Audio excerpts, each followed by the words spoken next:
This idea of the perfect wave has been lodged in the middle of one's brain for a long, long time. When I was a kid, the Endless Summer was really influential.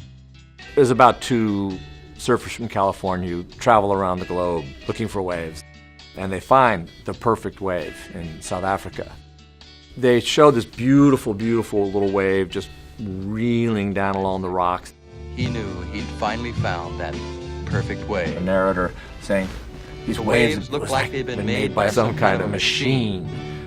But there is no such thing as a perfect wave in the ocean. In nature, a wave is this kind of complex, violent event.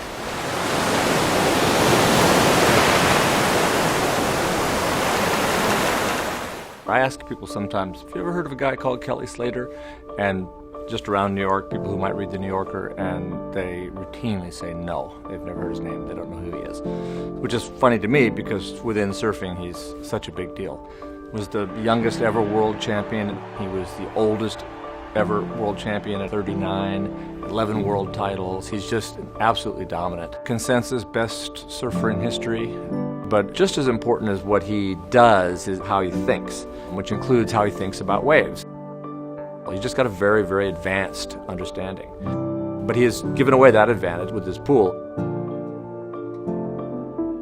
In a 2003 memoir, he was talking about, the ultimate wave machine and how it could, bring surfing to every town in America, make it mainstream like soccer. It just seemed like a sort of idle fantasy, but it wasn't that idle. He went to the University of Southern California trying to find scientists, and he ended up with a guy named Adam Fincham.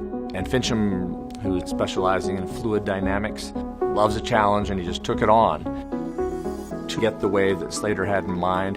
His first idea was a kind of donut-shaped lake wave that just went and went and went. In the end, they ended up with a rectangular model, a single wave that just propagates and doesn't lose energy. He came up with this hydrofoil shape, just pushing water sideways.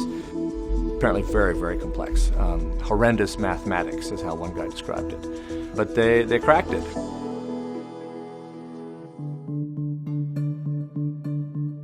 It's a lot of pressure, like working on something for 10 years, and then I think it's a big thing for surfing, They dropped this video in December 2015 called Kelly's Wave. He starts jumping up and down. I mean, you've never seen anything like it. This is the best man-made wave ever made, for sure.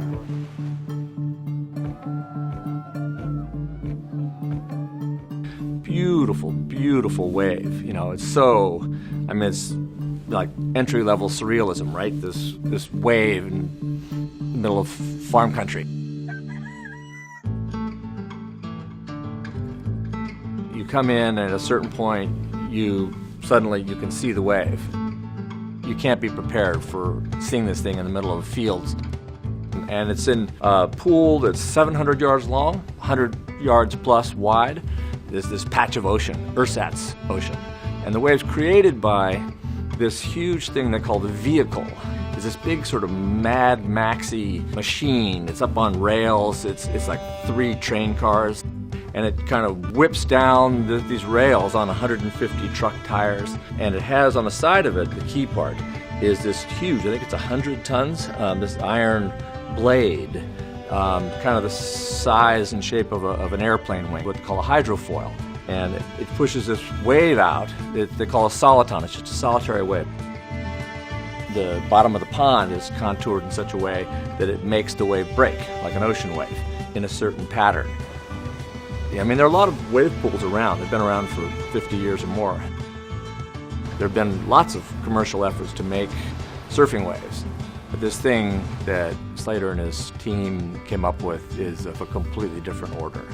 It's like the best wave you've ever seen in your life. Matt Warshaw, who's kind of the unofficial historian of surfing, he says that surfing now has 2 eras, before Kelly's wave and after Kelly's wave. That this has changed everything. Technology has outdone nature, and the consequences are going to be with us forever. On the Pro Tour, everybody goes and hangs out in Tahiti waiting for the spot to get good, and then you surf. With this wave machine, you can schedule a contest, and you can put it on TV. There'll be a wave every 3 minutes, and they can show replays and commercials in between.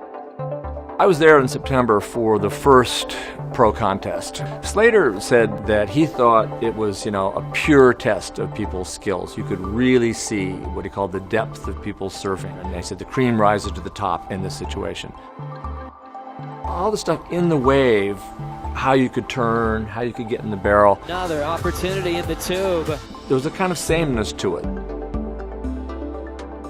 And I guess there was something to Slater's point that any kind of hitch or flaw in your surfing just came up in bold relief because there was no variation in the wave. As surfers, we spend a huge amount of our time looking for good waves, trying to find a great wave. It becomes very much about that search. And then figure out what to do with it when you find it. And all the mediocre waves you ride in the interim. And this kind of eliminates all that. You can just jump ahead to nirvana, this incredibly perfect wave, just push a button and it comes out. So while the reaction was mixed, everybody who saw this wave was just aching to ride it. I mean, that was like an involuntary response. And I was there as a reporter. I'm supposed to be, interviewing people, paying attention, being objective in some sense, and yet I couldn't take my eyes off this wave. It really kind of reduced, it's like it's built to reduce you to this needy, turned on, desperate character. Slater came up to me and tapped me on the shoulder and said, 408 or 608.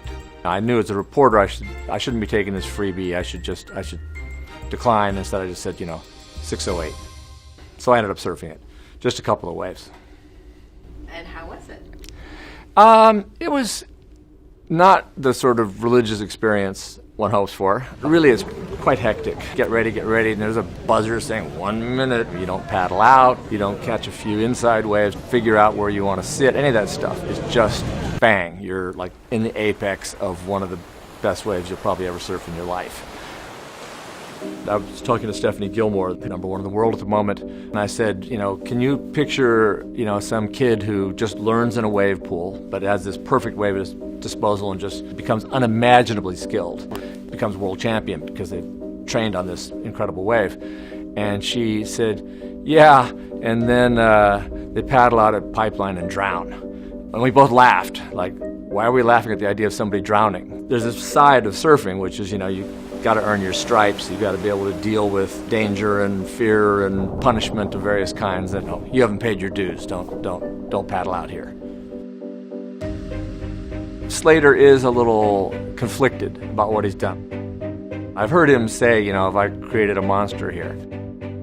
He acknowledges that this thing is very much a product of the human obsession, this human desire to control things. Playing God.